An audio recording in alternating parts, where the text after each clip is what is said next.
archaeologists make an extraordinary find straight out of the book of Revelation. This is in the area of Medigo.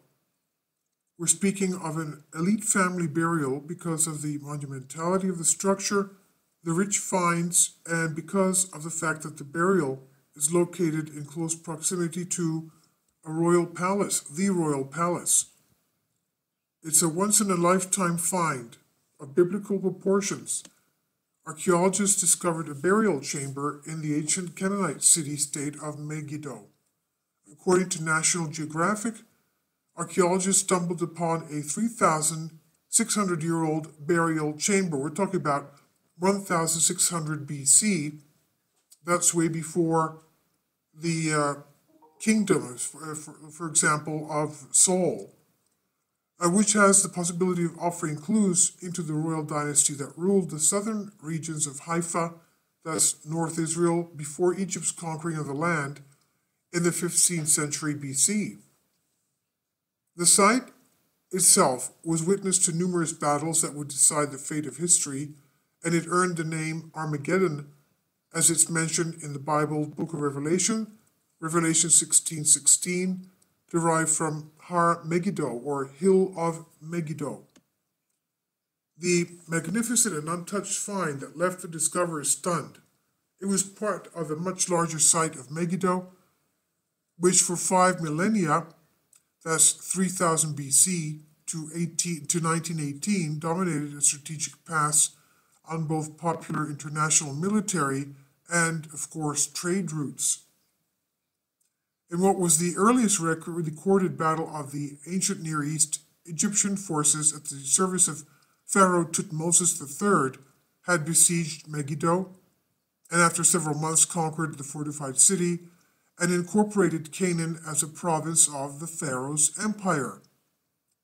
So we see that at that time, Israel was under the province of the Pharaoh's assets. The importance of the historical find was not lost on Israel Finkelstein, Mary Martin, and Matthew Adams.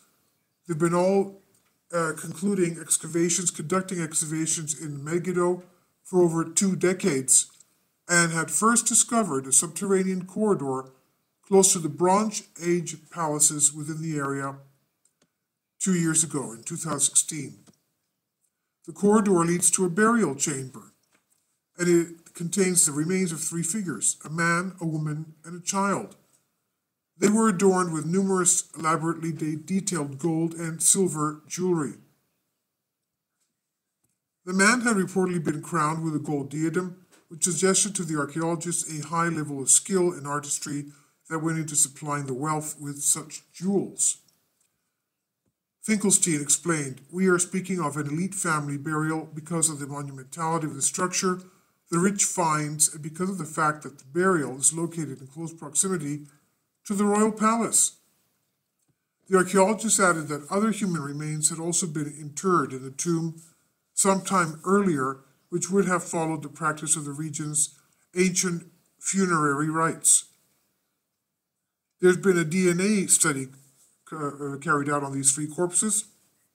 They were searching for answers as to whether the common inhabitants were of the same background as the ruling elite of the Canaanite city-state, and the results of the test could change the perception scholars have long held to. Researchers have been perplexed by the origin of Megiddo's ruling elite since their diplomatic correspondence with Egypt back in the 14th century BC after Thutmose III conquered it.